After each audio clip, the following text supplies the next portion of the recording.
আর প্রায় 22টা স্টেট সফর করলাম কয়েক বছর মিলায়া। তো একবার আমার প্রোগ্রাম হলো ক্যালিফোর্নিয়া, লস অ্যাঞ্জেলেস।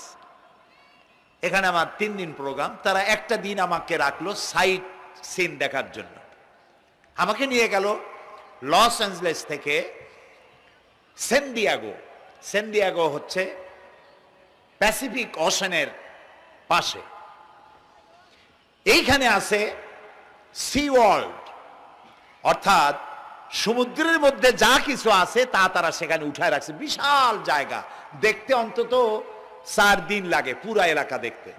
তা আমার হাতে সময় 5 ঘন্টা, 5 ঘন্টা আমাকে দেখতে হবে। আমি বললাম গুরুত্বপূর্ণ জিনিসগুলি আমার দেখাও। তো নিয়ে গেল। এই আপনাদের মাঠটা যত বড়, এরকম একটা বড় পুকুর, সেই পুকুরের মাঝখানে আছে একটা ওয়াল, আর ঠিক মাঝখানে আছে একটা মঞ্চ, আর 10,000 লোক বসতে পারে এরকম একটা গ্যালারি। ওরকম একটা গ্যালারিতে আমাকে বসালো টিকিট কাটায়া। ওখানে মাছের খেলা দেখানো হবে। যারা খেলা দেখাবে তারা হাতে তুড়ি দিল, সঙ্গে সঙ্গে 2টি মাছ ওই পাশ থেকে তারা ভিতরে বড় গেট আছে, সেই গেট দিয়ে এপারে চলে আসলো। আমি লক্ষ্য করলাম খেলা যারা দেখাবে তাদের মুখের কথা, বাঁশির আওয়াজ, হাতের ইঙ্গিত মাছে বোঝে। মাছটার বুকটা সাদা, একদম সাদা, আর পেছনের দিকটা কালো। যখন উঁচু হয় তখন মনে হয় কোনো সৌদি প্রিন্স হবে। কালো কাপড় গায়ে দেয় সাদা জামার উপরে, ঠিক ওরকম মনে হয়। তো যারা খেলা দেখাবে তারা এভাবে হাতে তালি দিল, মাছেও তার 2টি পাখা নিয়ে হাতে তালি দিল, ওয়েলকাম করলো দর্শকদেরকে। অনেকগুলি খেলা দেখালো এই মাছ। এক একটা খেলা দেখাইয়া যখন স্টেজের সামনে গিয়া মাছ হা করে, তখন বড় বড় বালতির ভিতরে ছোট ছোট মাছ আছে, এই মাছগুলি 2-3 বালতি তার মুখের মধ্যে ঢুকায় দেয়। আমার কাছে মনে হলো ওর গ্রাসটা এত বড় যে আমার মতো 12-14 জন বা 15-20 জন যদি ঢুকায় তাহলে মাছে মনে করবে যে কোনো চেলাপুটি ঢুকছে, এর থেকে বেশি কিছু মনে করবে না। এত বড় মাছ, শ্যামু ফিশ বলা হয় ওটাকে। এরপরে দেখলাম তিমি মাছ, নীল জাতীয় তিমি, যে তিমিগুলি খুব কম পাওয়া যায়, মহাসমুদ্রে এগুলি থাকে। এক একটা নীল তিমির ওজন 5,000 টন পর্যন্ত হতে পারে।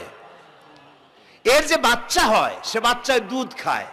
তিমি হচ্ছে স্তন্যপায়ী প্রাণী। যে বাচ্চা হইল যেদিন হয় সেদিন থেকেই বাচ্চার 50 থেকে 60 মণ দুধ লাগে।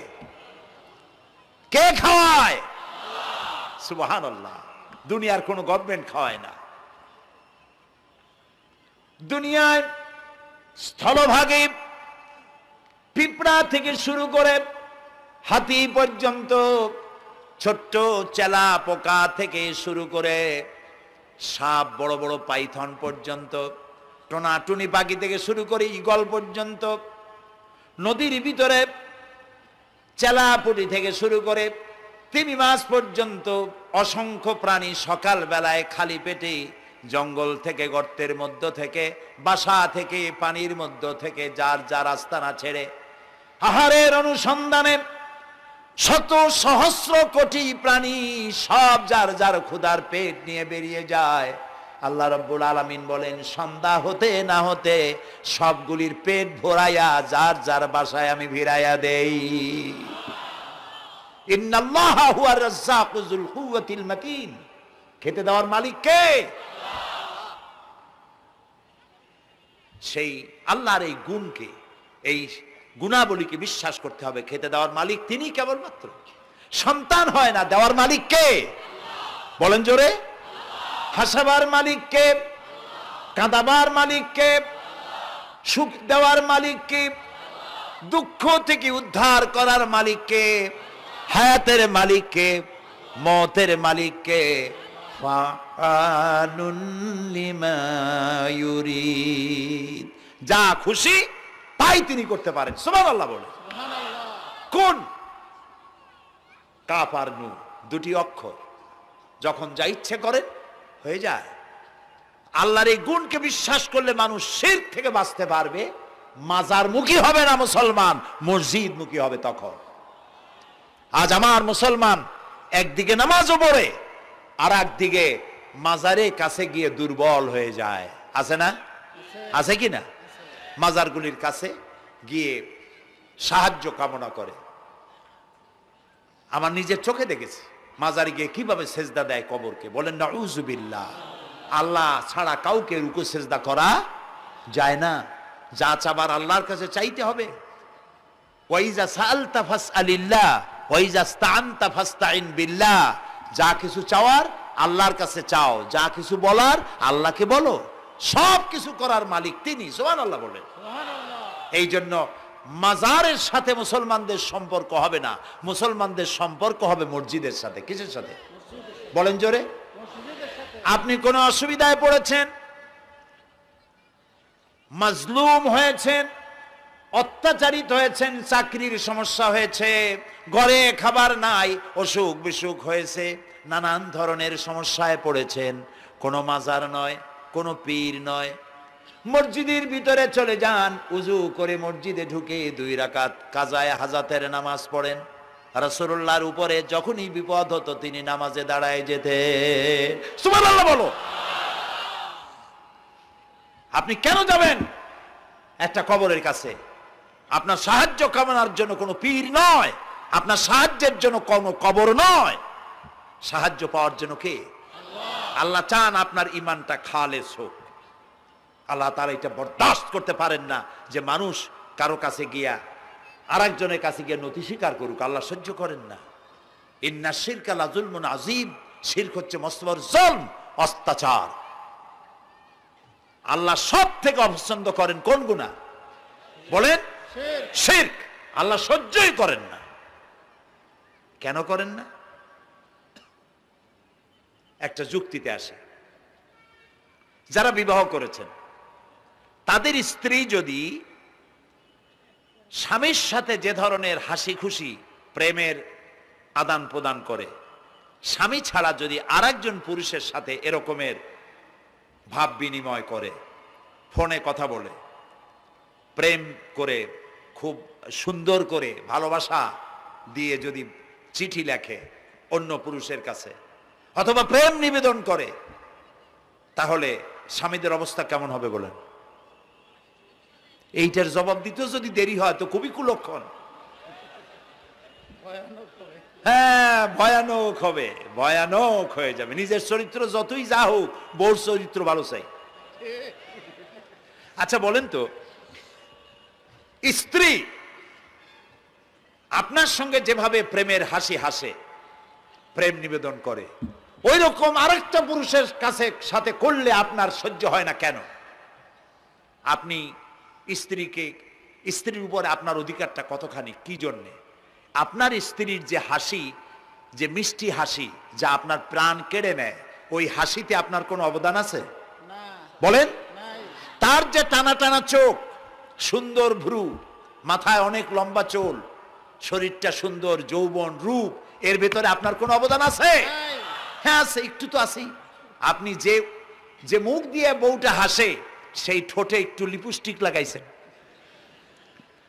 যে চোখের জন্য আপনি পাগল, সেই চোখে একটু কাজল লাগাইছেন। শরীরটাকে পেঁচাবার জন্য সুন্দর একটা শাড়ি কিনে দিছেন। একটা শাড়ি দিয়ে, একটু লিপস্টিক কিনে দিয়ে, চুলের একটা ক্লিপ কিনে দিয়ে, একটা ভালো শাড়ি কিনে দিয়া স্ত্রীর উপরে যদি এত অধিকার আছে যে কোনদিন মৃত্যু পর্যন্ত কোন প্রেমের হাসি, ভালোবাসার আদান প্রদান আপনি ছাড়া আর কারো সাথে করতে পারবে না, এইটা যদি আপনার অধিকার এভাবে প্রতিষ্ঠিত হয়, তাহলে এই হাসি যিনি দিলেন, এই দাঁত, এই সুন্দর চোখ, এই রূপ, এই যৌবন আল্লাহ তাআলা দিলেন, তার সামনে কোনো পীর অথবা কবরের সামনে যদি হাত পাতে আল্লাহ বরদাস্ত করেন না। কথা কি বুঝে আসছে? কথা বুঝে আসছে? আলহামদুলিল্লাহ বলেন। আলহামদুলিল্লাহ।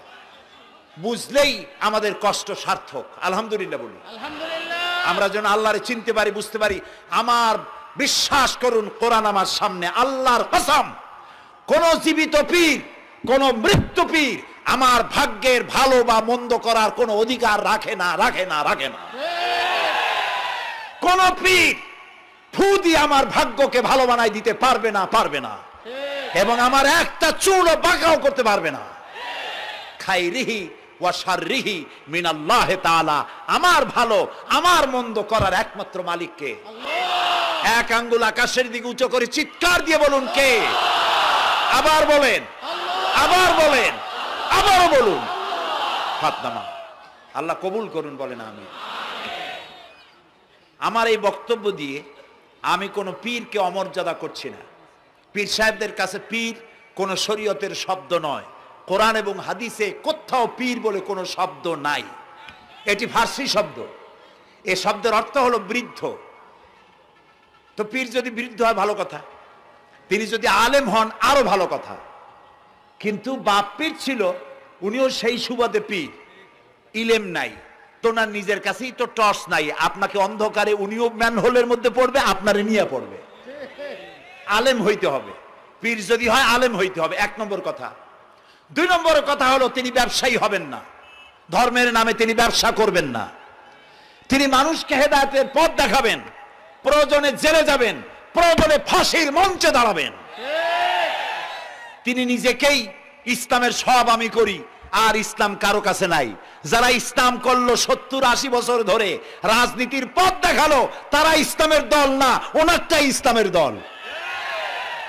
এই ধরনের ফাজলামি বক্তব্য থেকে বিরত থাকতে হবে। এই ধরনের বেয়াদবিপূর্ণ বক্তব্য থেকে বিরত থাকতে হবে।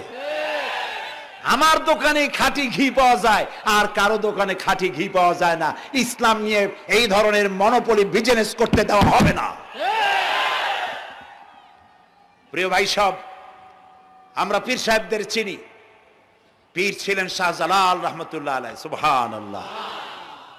যুদ্ধ করা লাগে নাই, আজান দিয়েছেন, মূর্তির মাথা ভাঙ্গা চুর চুর হয়ে পড়ে গিয়েছে। গৌর গোবিন্দ পলায়া কুল পায় নাই। লোকেরা যায় তার মাজারে গিয়ে গজাল মাছ জিয়ারত করে আসে, কিন্তু তরবারিটা দেখে আসে না। দোধারি তরবারি এখনো আছে। সুবহানাল্লাহ বলেন।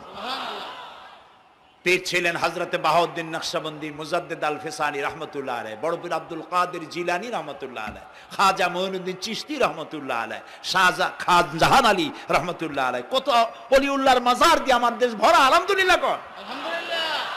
এরা একদিকে মানুষকে মুরিদ বানায়া মুরিদের টাকা দিয়ে নিজেদের পকেট ভরেন নাই। ওনারা এরকম করতেন না, এইরকম করতেন। আর রাসূলুল্লাহ বলেছেন এই রকমের হাতের মর্যাদা নাই, এই হাতের মর্যাদা। আমি পীর দেখছিলাম, বাইতুল শরীফের পীর হযরত শাহ আব্দুল জব্বার সাহেব, আল্লাহ তাআলা জান্নাতুল ফেরদাউসের মেহমান বানায়নি। এই বাংলাদেশে শত শত মসজিদ, মাদ্রাসার এতিমখানা তৈরি করে গেছেন। সুবহানাল্লাহ কর।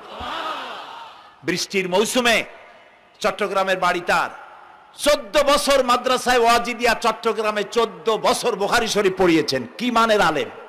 খালি পীর না, মুরিদরা যত টাকা দিত এই টাকা দিয়ে বড় বড় মাদ্রাসা মসজিদ করেছেন। আর বৃষ্টির সময় সাথী সঙ্গী নিয়ে বস্তি এলাকায় যেতেন, পলিথিন দিয়া ছাওয়া, বাচ্চা আর তার স্বামী নিয়ে কাতরায় এক কোনায় বসে আছে, খাবার নাই, চাউল নাই, অসুস্থ, তাদের চাউল দিয়ে আসতেন, তাদের রান্না করার শাকসবজি দিয়ে আসতেন, ওষুধ দিয়ে আসতেন, হাড়ি পাতিল দিয়ে আসতেন।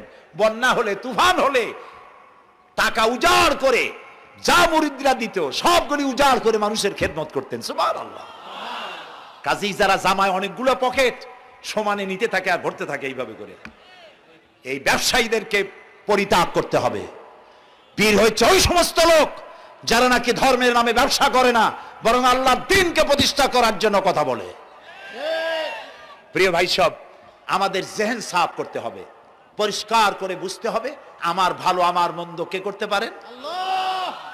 সম্রাট শাহজাহান নাম শুনেছেন? কোথার বাদশা বলেন? দিল্লির সম্রাট। সম্রাট শাহজাহান, পৃথিবী জোড়া নাম তার। কবি বলছেন, শাহনে জাহাं को जिन्हें फख्र से देते थे बाज, वाज कब्र में है सूरह अलहम्दु की मोहताज। যে শাহজাহানকে কর দিয়া ট্যাক্স দিতে পারলে জনগণ নিজেদেরকে গৌরবান্বিত বলে মনে করত, সেই শাহজাহান কবরে শুয়ে আছে, সূরা ফাতিহার মুহতাজ হয়ে আছে। সুবহানাল্লাহ। যদি কেউ আমার কবরের কাছ থেকে হাইটে যাইতো আর একটু সূরা ইখলাস পড়ে সবরে সানি করতো, আমি কিছু পাইতাম। আহারে, এই এতিম ফকির হয়ে শুয়ে আছে। এক ফকির দিল্লি ঘুরতেছে, একজন বলছে, ভাই তোমারে তো খয়রাত করে দেখতেছি আমি সেই ছোটবেলা থেকে, খালি তুমি খয়রাত করো। একটা জিনিস আপনারা মনে রাখবেন, গরিব, আজকে যারা গরিব পরিশ্রমের মধ্য দিয়ে কালকে তারা ধনী হতে পারে, কিন্তু যারা ভিক্ষুক, যারা ভিক্ষা করে, জিন্দিগিতে কোনোদিন তারা বড় হতে পারবে না। ভিক্ষা করা যাদের অভ্যাস, জীবনেও বাড়ি করতে পারবে না, জীবনেও ধনী হইতে পারবে না, কিন্তু গরিব ধনী হইতে পারবে। কারণ হলো আল্লাহর কাছে দুইটা বৈধ জিনিস অত্যন্ত ঘৃণিত। কয়টা? একটা হলো তালাক, আর একটা হলো ভিক্ষাবৃত্তি, মানুষের কাছে চাওয়া। আল্লাহ পছন্দ করেন না। তো ভিক্ষুক ঘুরতেছে, একটা লোক বলল, মিয়া তোমার তো সারা জীবনই খরচ করতে দেখি। খরচ করবো না, করবো কি? যার কাছে যাই সে দেয় 4 আনা 2 আনা 1 টাকা, এর বেশি তো দেয় না, তো এদি আমি কেমনে বড় লোক হবো? কয় যে তুমি বাদশারে চোখে দেখো না, বাদশারে চোখে দেখো না। কয় বাদশার কাছে কি আমার মতো লোক যাইতে পারে নাকি? কল না, যাইতে হবে, যাও।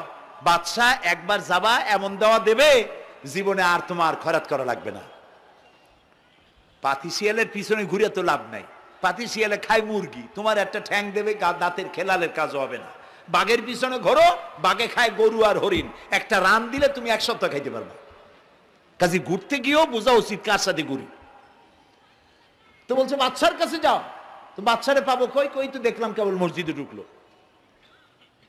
তারপরে ফকির গিয়ে দাঁড়ায় আছে বারান্দায়, দেখে যে উনি বাদশা ভেতরে বসে হাত তুলে আছে ভাবে, আর চোখ দিয়ে পানি পড়ে দাড়ি ভিজে ভিজে পড়তেছে। নামাজ শেষ করে, মোনাজাত শেষ করে বাদশা বেরিয়েছেন। কোন বাদশা? শাহজাহান। বাইরে আসার পর ফকির বলল, আসসালামু আলাইকুম বলে ফকির রওনা করছে। বাদশা বলে, দাঁড়াও, তুমি যে রওনা করলা, তোমার তো ভিক্ষুক মনে হয়, আর লোকেরা যারা ভিক্ষুক না তারাও তো আমার কাছে চায়, আর তুমি তো ভিক্ষুক, চাইলে না কেন কিছু?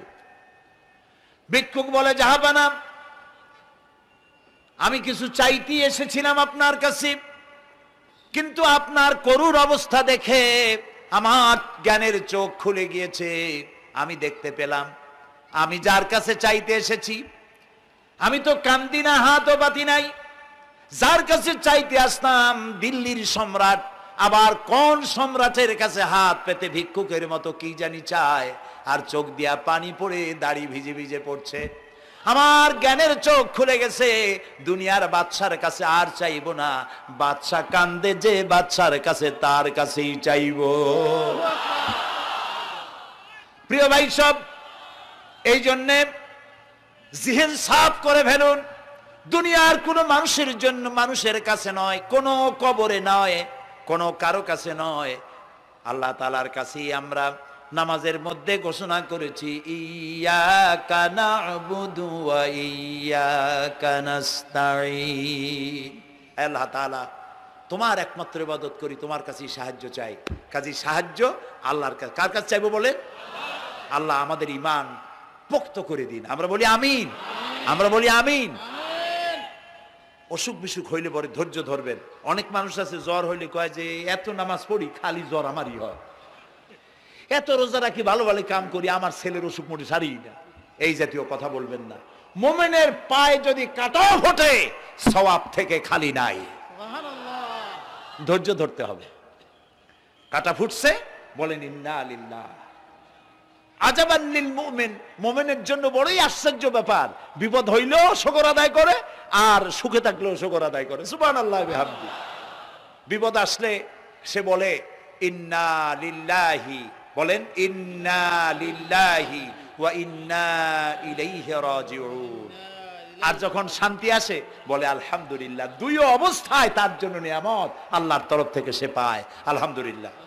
প্রিয় ভাই সব, তো আল্লাহর উপর ঈমান আনার জন্য কয়টা শর্ত বলছিলাম? এই যে প্যাচ লেগে গেছে, কয় যে 3টা। আল্লাহর উপর ঈমান আনার জন্য শর্ত কয়টা? 4টা। 4টার বলছি কয়টা? 2টা। আরেকটা হচ্ছে আল্লাহর কুদরত, এ বিশ্বাস করা। আল্লাহর কুদরত মানে শক্তি। আল্লাহর কিছু বিশ্বাস করবেন, বলেন জোরে? শক্তি। আকাশ এবং জমিনে শক্তিশালী কে? কিন্তু আমার দেশের জনগণ, কিছু কিছু রাজনীতিবিদরা বলে জনগণই নাকি সকল ক্ষমতার সকল শক্তির উৎস। কি পাগল! তুমি ক্ষমতার উৎস? নাকের মধ্যে ময়লা, দাঁতে ছাতা, পেটের মধ্যে দুর্গন্ধ ভরা, ক্ষমতার উৎস? আশ্চর্য কথা। এই যে ক্ষমতার উৎস, হাজার হাজার লোক এখানে বসা, দুইটা ভাউয়া ব্যাংক যদি দুই কোণা দিয়ে ঢোকে, ভাউয়া ব্যাংক চেনেন? বিগ সাইজের ব্যাংক, দুইটা যদি দুই দিক দিয়ে ঢোকে লাফাইতে লাফাইতে, সামনে যারা আছে এমনি লাফাবে। অন্তত টঙ্গী তামিরুল মিল্লাত মাদ্রাসা ছাড়াইয়া তারপরে ফিরে তাকায় বলবে, ভাই আমরা দৌড়াই কেন? ব্যাংকের সামনে অসহায়, বল্লা ভীমরুলের সামনে অসহায়, সাপের সামনে, বিচ্ছুর সামনে অসহায়, তারা কয় সকল ক্ষমতার উৎস জনগণ। কপাল পোড়া! ক্ষমতার উৎস জনগণ নয়। এটা কোরআনের সাথে কন্ট্রাডিকশন হয় এ কথায়। আল্লাহ বলেছেন আন্নাল কুওয়াতা লিল্লাহি জামিয়া, সকল ক্ষমতার উৎস কে? চিল্লায় বলো আল্লাহ। ক্ষমতা কি দেখছেন? মাত্র 1.5 মিনিট। কয় মিনিট? মাত্র 1.5 মিনিট। আল্লাহ বলেছেন কোন? সাথে সাথে তামিলনাড়ু, মালয়েশিয়া, ইন্দোনেশিয়া, থাইল্যান্ড, মালদ্বীপ, শ্রীলঙ্কা, 2 লক্ষ লোক শেষ, 1 লক্ষের খোঁজ নাই। সমুদ্রের পানি 33 ফিট উঁচু হয়ে এসছে। সুবহানাল্লাহ কই দিচ্ছে করে না? বিজ্ঞানীরা বলেছেন ভারত মহাসাগরের তলদেশে ফাটল ধরেছে, ওর কয়েক কিলোমিটার নিচে ভূমিকম্পের উৎপত্তি হয়েছে। ভারত মহাসাগরের পানি 3 হাত না 4 হাত? কত কিলোমিটার আল্লাহই জানে। এই কয়েক কিলোমিটার নিচে যে মাটি, সেই মাটিরও কয়েক কিলোমিটার নিচে ভূমিকম্পের উৎপত্তি। এখান থেকে ভূমির কম্পন হয়েছে, সেই ভূমিকম্পে সমস্ত মহাসাগরের মধ্যে, ভারত মহাসাগরের মধ্যে জলকম্পন শুরু হয়েছে। পানির কম্পন, মাটির কম্পন একসাথে। 33 ফিট উঁচা, মানে 4 তলা বিল্ডিং এর মতো উঁচু হয়ে আসছে পানি। 4 তলা পরিমাণ উঁচু হয়ে পানি চলে আসছে। বাড়ি গাড়ি সব কিছু খড় কুটার ন্যায় সব উড়িয়ে দিয়েছে। এগুলোরে কপাল পোড়া নাস্তিক যেগুলি, তারা বলে প্রাকৃতিক দুর্যোগ। ওর বাপের মাথা। আচ্ছা, প্রাকৃতিক দুর্যোগ, প্রকৃতি কি? কোন জন্তুর নাম? প্রকৃতি কোন জন্তু জানোয়ারের নাম? প্রকৃতি নিজে চলে না কেউ তাকে চালায়? কে চালায়? কপাল পোড়ারা তা বোঝে না। বিশ্ববিদ্যালয়ের শিক্ষক হয়েছে তো, আল্লাহ দিয়ে আসি কোথায়? তবে সব খারাপ না, ভালো আছে আলহামদুলিল্লাহ। কিছু আছে কপাল পোড়া। বিশেষ করে শান্তিনিকেতনে যারা পড়াশোনা করে আসে, সাহিত্য চর্চা করে, এই সাহিত্য চর্চা করতে করতে এক পর্যায়ে কপাল পুড়ে যায়। আল্লাহরে চিনতে পারে না। সব চেনে, আল্লাহরে চেনে না। আল্লাহ এখন চিনাইতেছে ভালো করিয়া। প্রিয় ভাই সব, কওমে আদ, কওমে সামুদ, এগুলিকে আল্লাহ তারা ধ্বংস করেছেন। কিয়ামতের আগে এই যে 7টা আকাশ, এই আকাশ সম্পর্কে অবিশ্বাসীরা তারা বলেছে আকাশ বলতে কিছুই নেই, এটা নাকি অনেক দূরে, তাই নীলা নীলে দেখা যায়। কি কপাল পোড়া চিন্তা করেন, নীলা নীলা দেখা যায়। এই আকাশ মহাশূন্য। এই আকাশগুলি, আকাশ কয়টা? কয়টা স্তর? 7টা। এগুলি কাতাইয়ে সিজিল্লিল কুতুব। কোরআনে কারিমে আল্লাহ তাআলা বলেছেন কিতাবের পৃষ্ঠার মতো কিয়ামতের আগে একটার পর একটা ঠাস ঠাস করে পড়বে, ভেঙে চুরমার হয়ে যাবে। ওয়াইদাল বিহারু ফুজ্জিরাত, আল্লাহ তাআলা বলছেন ইদাস সামাউ ফাতারাত ওয়াইদাল কাওয়াকিবু ইনতাসারাত ওয়াইদাল বিহারু ফুজ্জিরাত। আকাশের তারকাসমূহ বিক্ষিপ্ত হয়ে পড়বে।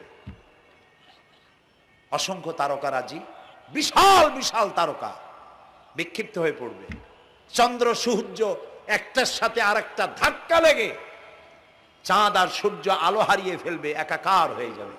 পাহাড়গুলো উঁচু করে আল্লাহ তাআলা জমিনের উপরে আছাড় মারবেন, কাল ইহনিল মানফুস, তুলার মতো উড়ে চলে যাবে। সুবহানাল্লাহ বলবা না? কত বড় শক্তি আল্লাহ পাকের।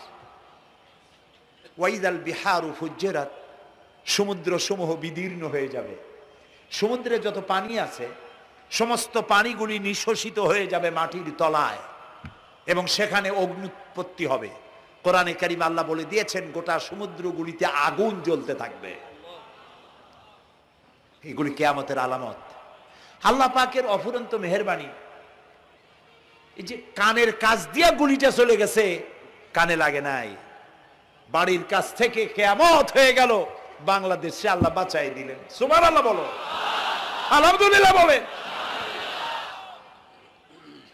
আমাদের প্রতিবেশী দেশগুলিতে যেভাবে আঘাত লাগছে, ওর 1000 ভাগের 1 ভাগের আঘাত কয়েক সেকেন্ড যদি বাংলাদেশে হতো, আমাদের সব অপরিকল্পিত শহর, রাজুক পারমিশন দিয়েছে 3 তলার, করা হয়েছে 7 তলা।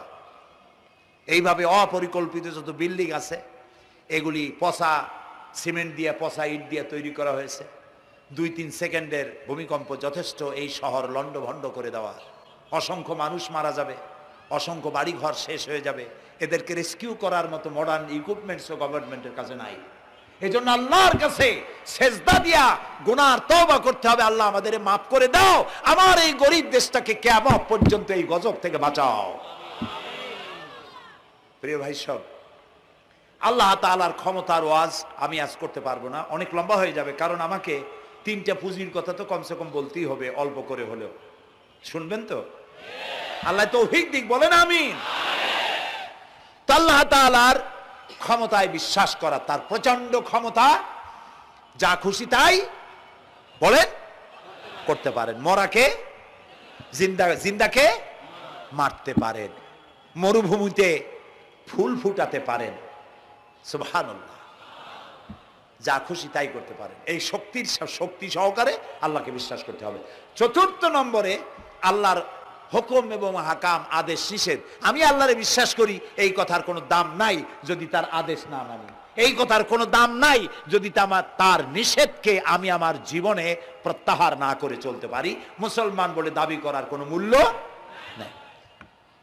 একদিকে নামাজ পড়ি, আর একদিকে ওজনে কম দেয়, খাদ্যে ভেজাল দেয়, বেপরদা করি, মিথ্যা কথা বলা হয়, ওজনে কম দেয়, খাদ্যে ভেজাল দেয়, জমিনের আইল ঠালে আমানতের খেয়ানত করে, আল্লাহর হুকুম মানা হলো না, রসুলের আদেশ মানা হলো না।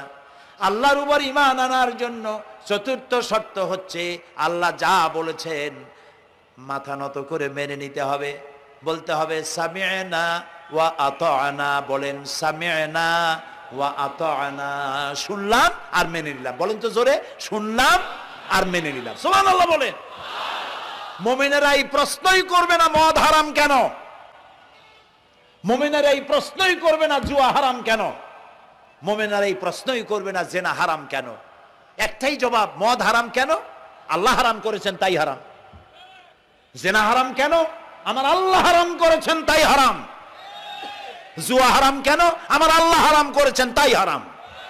কোন যুক্তি নাই। যুক্তির, আল্লাহর নিষিদ্ধ জিনিসে যুক্তি তালাশ করে কেবলমাত্র শয়তান। আল্লাহর আদেশ নিষেধে যুক্তি তালাশ করে কে? শয়তান।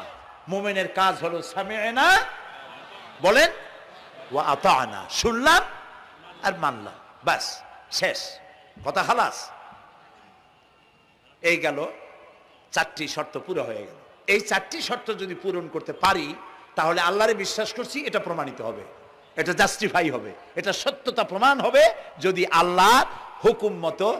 1 নম্বরে হলো, আমি আবার কথাটা প্যাকেট করে দিই যাতে করে আপনারা বাড়ি নিয়ে যাইতে পারেন।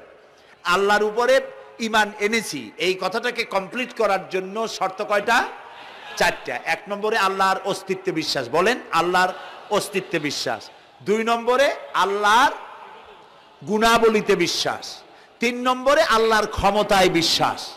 4 নম্বরে আল্লাহর আদেশ এবং নিষেধে বিশ্বাস, মান্য করে চলা। আল্লাহ যেন এই তৌফিক আমাদের দেয়, বলেন আমিন। আল্লাহ রাব্বুল আলামিন দুনিয়ায় শান্তি, আখিরাতে জাহান্নাম থেকে মুক্তি দেওয়ার জন্য আল্লাহ পাক আমাদেরকে একটা ব্যবসার কথা বলেছেন। ওই ব্যবসায় পুঁজি কয়টা? বলেন। 3টা পুঁজি। বলছি কয়টা? দেখেন যে কেমনি প্যাঁচ লাগে।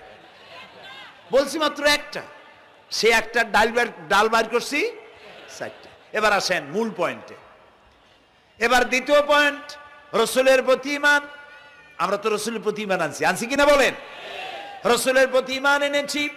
আমাদের এই ঈমান যথেষ্ট নয়, কারণ আমাদের ঈমান হলো রবিউল আউয়াল মাসে ঈমান তাজা হয়, ঠিক না? ঠিক না? রবিউল আউয়াল মাস যখন আসি, ব্যানার টানাই, শামিয়ানা টানাই, রাস্তাগুলিতে ফ্ল্যাগ লাগাই আর আলোকসজ্জা করি। মন্ত্রীরা আসেন, নেতারা আসেন, সিরাতুন নবী মাহফিলে দাঁড়ায় বলেন নবীর আদর্শ অনুসরণ করা ছাড়া উপায় নাই। অথচ ওনার পা থেকে শুরু করে মাথা পর্যন্ত নবীর আদর্শ নাই।